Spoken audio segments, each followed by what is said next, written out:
Restart by the Little RPG Forum. Narrated by Jonathan Smith, because I have the day off of work. Chapter 3. The tree was old oak and rubbed rough on Rose's back through her blouse, but she didn't care. The ground was dirty and would be hell to wash out of the long skirt the game had given her if she had any intention of keeping it, which she didn't. The journal felt heavy in her hands, leather and paper, neither treated nor bleached, just as she liked them. Beams of sunlight shone through gaps in the canopy, and a faint breeze carried the scent of fresh grass and forest compost. Rose took a moment to just soak it in. Feeling indulgent, she then took another, then several more. She eventually stopped counting and just resigned herself to having probably stolen the entire cookie jar's worth of relaxing moments. Somewhere off in the distance, a bird started singing. A fly landed on her nose. "Right," she said out loud, swatting the insect away. "That's enough soaking. Time to learn how to make money." She opened the journal. Instantly, everything changed. The light shining through the canopy faded, the faint breeze cooled, sending a chill down her spine, and the smells of the forest vanished. "It was the year of plenty," boomed a deep voice. Rose was instantly on her feet, all thoughts of reading forgotten. She anxiously waited for more, but it didn't come. The forest lightened again, and the smells and warmth returned. She looked down at the book in her hands. In her surprise, she'd slammed it shut. Feeling rather foolish, she settled back down on her rock with her back to the tree, and now, better prepared, opened the journal again. "It was the year of plenty," the voice boomed again, followed quickly by light dimming and the air cooling. "And all across the land, the races of magic lived in harmony with each other. Great kingdoms were built, and heroes defended the weak." Rose realized the voice was reading the words on the page, which was actually kind of annoying, as she could read a lot faster than speaking speed. "But of all the heroes of the great kingdoms, there was always one who stood out among the others. They who held the task of keeping the 7 ruby pillars of binding active, to keep the forces of darkness banished from the world. The undead, the demons, the Rensetti, and the ones from over there." 7 ruby pillars, Rose muttered. "And that hero is me, right?" "And that hero was the Guardian." "Nailed it." "My name is Roth, forever after to be known as the Failed Guardian. I write these words in the hope that one day a new Guardian will come to the great kingdoms, to put right what I let go so very wrong. It was me and my hubris that saw the first ruby pillars destroyed. The 6 others were guarded by the 6 great kingdoms, led by noble warrior kings and powerful magic, and backed up by large standing armies.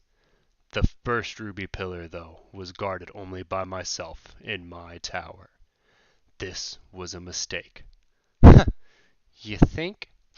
"A shadowy cabal with designs on the great kingdoms attacked the tower one night, led in by one of my own pupils.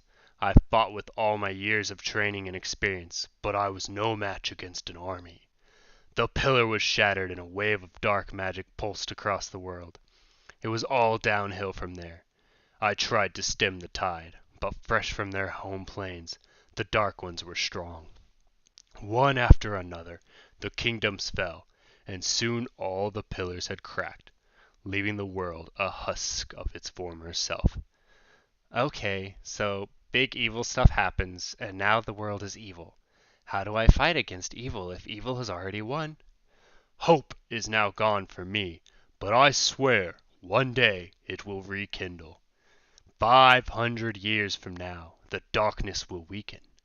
Then, and only then, may the pillars be once again restored, and the forces of evil pushed back from this plane.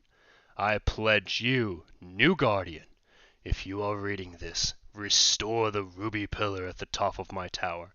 Build a village around the tower, now your tower, to defend it, and reach out into the world to the shattered remains of the once great 6 kingdoms. Find the lost royal bloodlines, if they still live, and restore them to their former glory." Restore pillars, found village, reach out, help rebuild kingdoms, win the game. Gotcha. But beware! As each new pillar is activated and your power as the Guardian grows, so too your enemies will become more determined and ruthless. Now, go forth. The chill in the air receded and the light came back, shining golden beams once again through the leaves in the canopy above. The book shuddered in Rose's hands and fell silent. Rose nodded to herself, all very interesting, but it didn't give her any clue about how one might go about making money. Real books didn't just show up as this one did. Now, without the old man's booming voice shouting in her ear, she continued to read in the traditional and, in her opinion, better style. Passages leapt out at her, some important, others less so, but all the while the subject that truly interested her eluded her scrutiny. Unlike other games, Restart does not use base stats, such as strength or dexterity. Instead, your effectiveness is determined by your skills alone. But how do I make money? Many skills have crossover applications with other skills. For example, increasing your bench press skill will increase the effectiveness of your sword swing skill, but will do little for your sprint skill. But how do I make money? You can see the skills map by saying skills map out loud. Skills map. A huge spider web made of stars filled Rose's vision. Whoa! The majority of the map was covered in vision-clouding fog, but she could make out one lightened circle in the middle. After some experimentation with her hands, she figured out how to zoom in into the little chibi picture of herself sticking her tongue out while standing on the star that said, Restart. 8 glowing lines spread out from the center circle, each one a different color, each heading into a different skill type, and each illuminating the first mandatory skill to level up from that category. Rose closed the menu. Yes, she practically shouted. But how do I make money? Economy. How to make money. Thank you. Finally. Once restored to their glory, however, you wish to achieve that, each of the 6 kingdoms can construct a building called the player market, a closed instance in which players can trade with each other cross-world. Great fortunes can be made in the marketplace for those with the knowledge of the way. A player marketplace is also required to transfer in-game currency to your ID bracelet. Note: game-augmented skills do not work in the marketplace. Rose tapped her chin. So the big money will likely be made through trade with other players. That makes sense. Getting one of these marketplaces built would be a top priority, so she knew what she was working with, and that required restoring at least one of the 6 kingdoms. And she couldn't do that until she'd built up her own village somewhat. She smiled impishly and climbed to her feet. It looked like she'd simply have to make do with adventuring in her very own lit RPG setting until then. There wasn't anything left to read, so she slapped the journal shut, and the moment she did, a prompt filled her vision. You have finished reading The Failed Guardian's Last Journal. You gain 5 experience. Certain actions, such as defeating enemies, completing works of art, or reading important books, grant experience. Gain experience to level up. Level up to gain skill points. Invest skill points to become the woman you always wanted to be. Rose just managed to stifle a squeal of joy, then realized that there was no one around, and so let it out anyways. Her very first prompt, just like in the really old school stories from the founding of the genre. Ding! You have reached level 1. You have gained 1 skill point. Skill points granted per level increases with each level achieved. Whew! You have completed a main storyline quest. The Failed Guardian.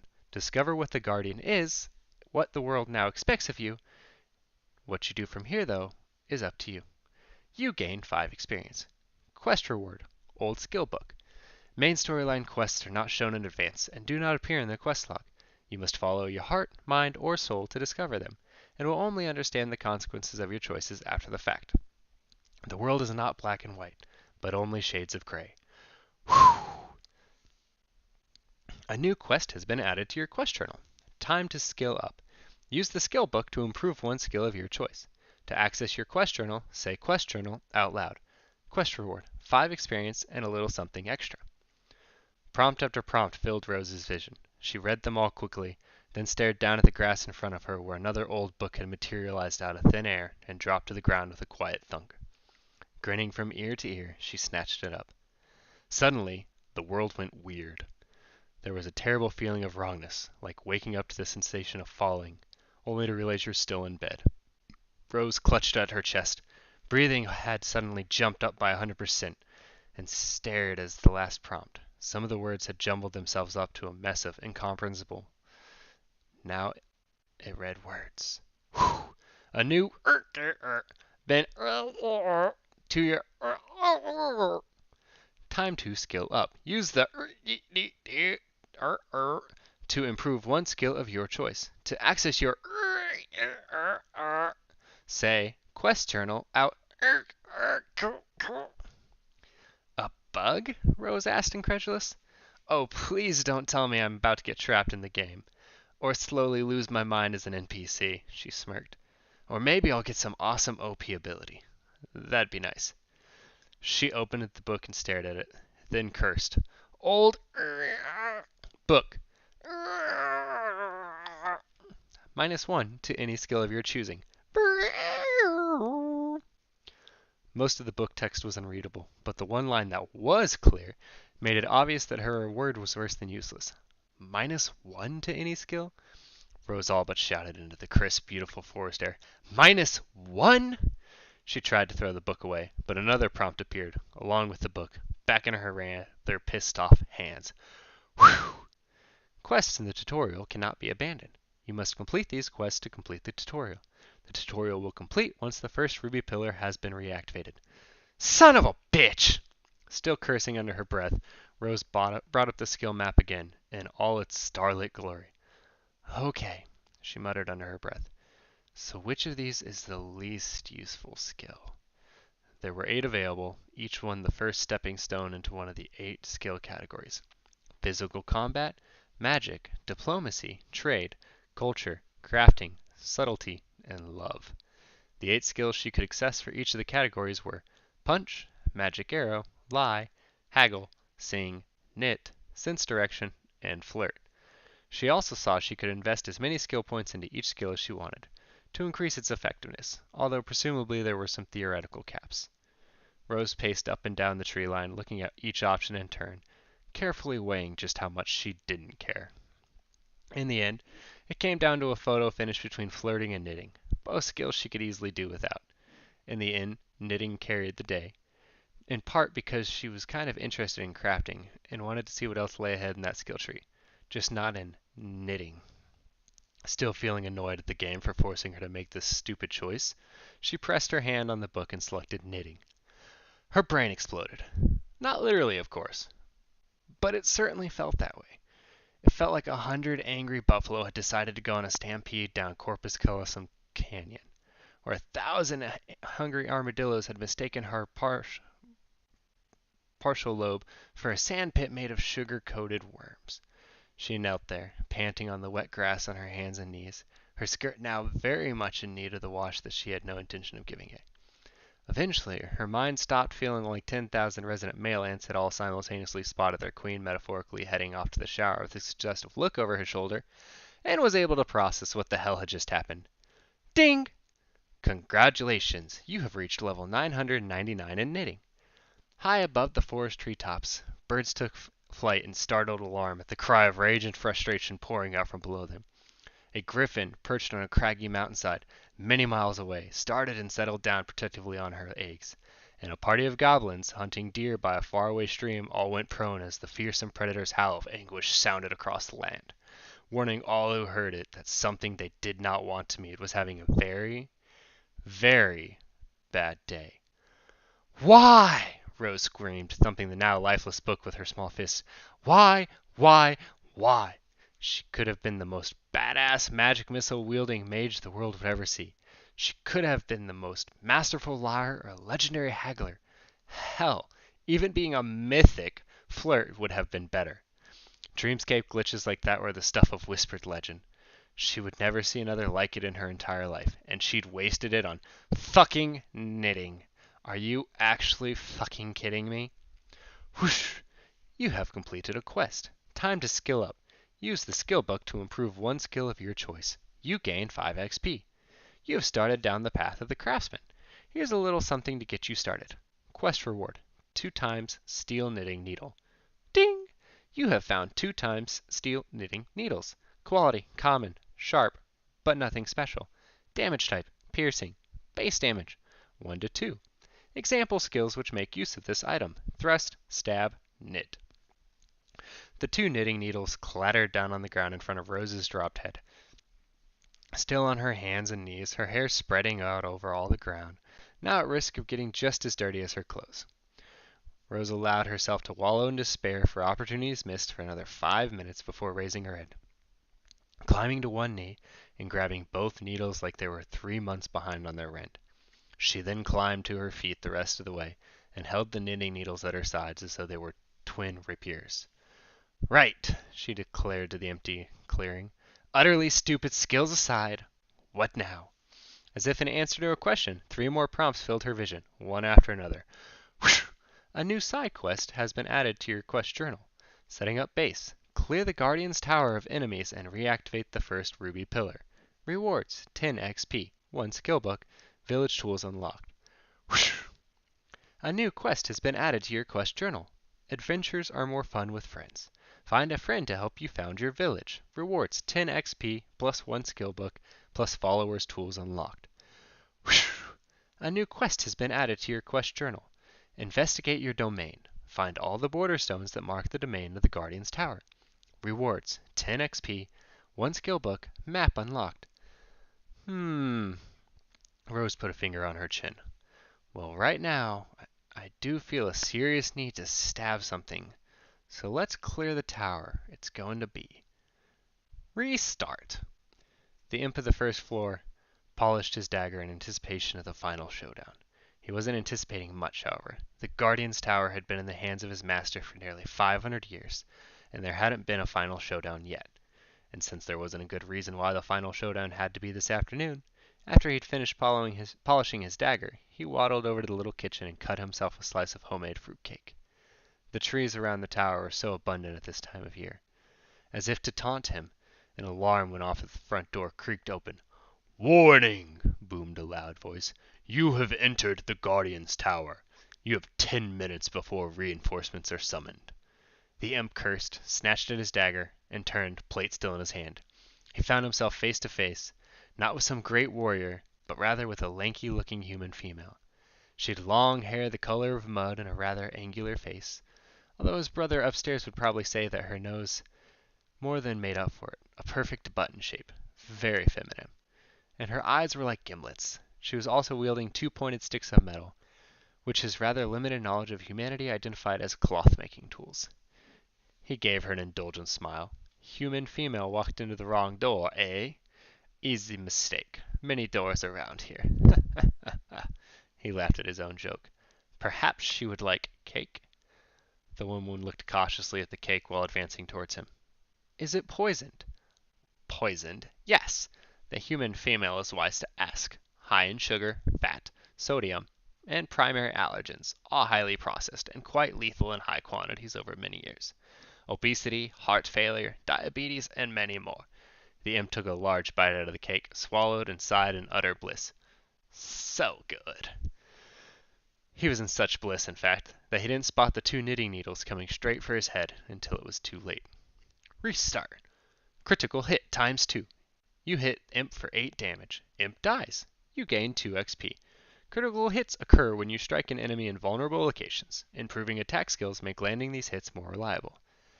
Rose panted as she watched the foul little pot-bellied creature topple over with her needles lodged right between its forehead. A hard target to aim for.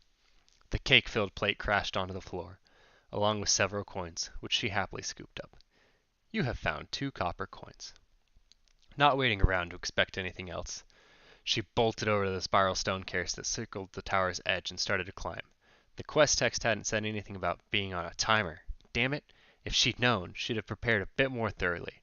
Not only that, but she didn't have a clock or anything, so there wasn't any way to know how long she had left. 8 minutes remaining, boomed the loud voice. Well, that solved that. Rose arrived at the door to the next floor, shoved it open with her shoulder, and stumbled into the room, knitting needles at the ready. She was, however, certainly not ready for what she saw. "Hello there, lover," said what had to be the buffest and tallest imp Rose had ever seen, as well as the most well endowed. Unlike the foul little thing downstairs, this male looked like it had been carved from marble by some genius ancient sculptor. It was lying naked on a bed of red silk with flower petals strewn about it, deep eyes, deep black eyes firmly locked with hers. "And I must say, you've the cutest nose I've ever seen on a human." Rose just stared, her own eyes open. "I want to love you," the imp purred. "I want to know you as no man has ever known you before.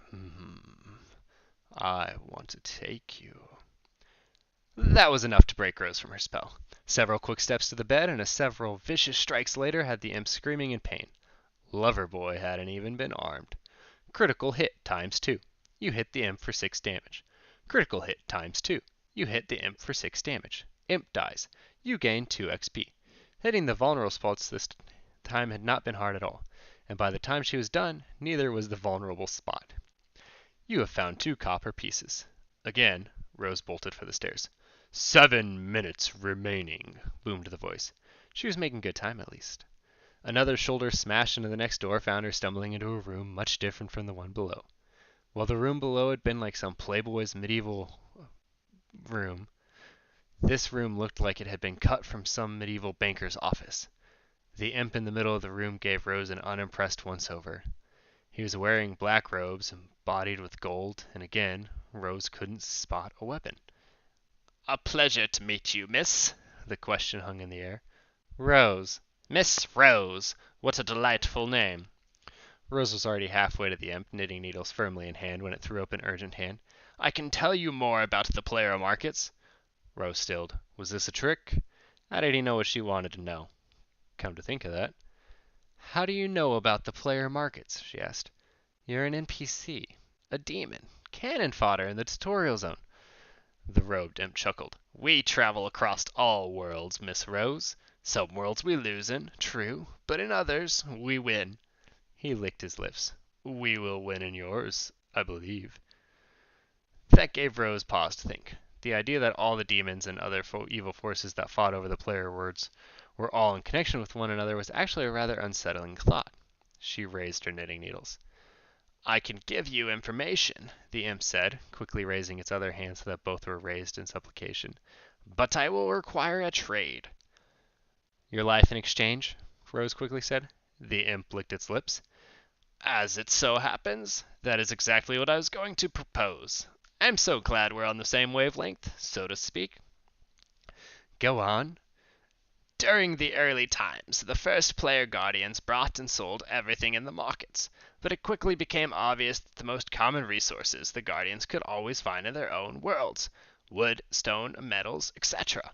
But the one resource that they could never easily flood the market with was high-level crafted magical items, especially ones with unique magical effects.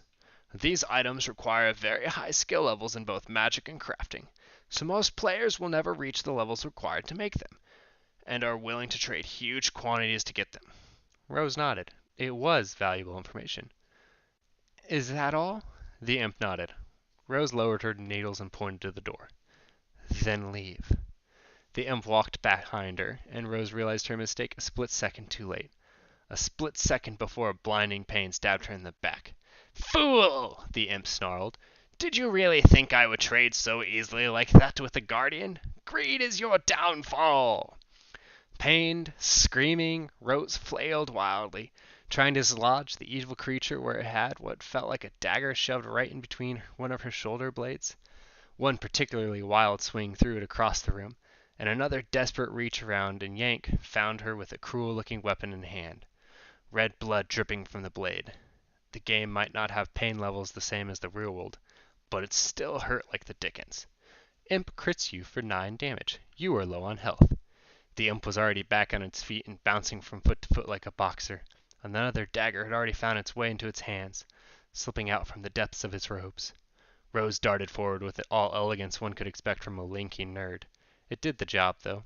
The imp screamed as her knitting needles found their way repeatedly into its body, trading its certain death for only a minor scratch in return. You hit the imp for 4 damage. You hit the imp for 2 damage. You hit the imp for 3 damage. Imp hits you for 2 damage. You hit the imp for 3 damage. Imp dies. You gain 2 XP. Panting, Rose stood over the downed imp and wearily glanced to what she hoped was the final set of stairs leading to the top of the tower. Then she glanced back at the imp. You have found 5 copper pieces. You have found rough black imp ropes. After a bit of searching, Rose found her status window. She only had 4 HP left and no way to heal herself. 5 minutes remaining. Shit! What was she to do? There was no doubt any final boss was going to be harder, and she'd already taken 11 damage fighting this bastard. If she was going to win, she'd have to win with taking 0 damage. But that was going to be a tall order. After all, she only had one real extraordinary skill, and that was freaking knitting. Rose looked at her knitting needles, then she looked at the black robe the imp had just dropped, then back at the needles again. Restart! The top floor imp checked the sand timer that had turned over the moment the intruder had entered the tower. It wasn't a perfect defense system by any means, but they had to work with what the gods had given them, and what the gods had given them was this. A huge obelisk-like ruby stone was mounted in a metal trestle in the center of the room. With any luck, his subordinates would have sufficiently weakened the new guardian, such that this task would be that much easier. The door cracked open. The top floor imp hefted his axe. What walked through the door was not what he'd expected. A human female, brandishing 2 knitting needles, already loaded with coarse-looking black thread, which trailed up around her person and ended in a perfect ball hanging from one ear.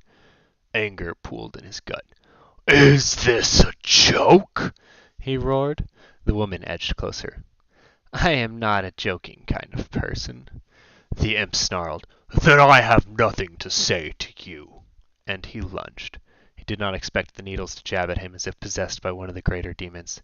He did not expect to find his axe pulled from his grasp by simple yarn, coiling and recoiling around him like some terrible serpent. And he most certainly did not expect to find himself hoisted up in the air by one of the tower beams, arms tied behind his back, legs tied together, knotted and stitched, and the case of his fingers actually plated. What is this? He shouted, totally immobile, swinging and helpless. The greatest guardian to ever live, the woman said. I am the legendary knitter. That was the last thing he saw before 2 needles plunged into his face, and his world went red and then black. Restart. Oh my God, Rose cried out, panting wildly with her hands on her knees. How badass was that? A sea of prompts filled her vision, but she dismissed them to deal with later. 4 minutes remaining, boomed the voice. Oh, right. Gotta complete the quest. Rose hurried over to the ruby pillar and placed a hand on it. Another prompt appeared. Ding! Do you want to activate the first ruby pillar? Yes or no? Rose hit yes. The whole room shook. Rose stood back, alarmed, as the pillar began to glow. Then a bright red light shot up into the air, right through a hole in the roof of the tower, and up into the open sky above. Whew!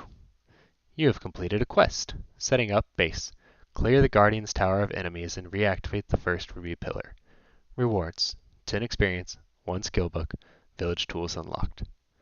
Rose grinned.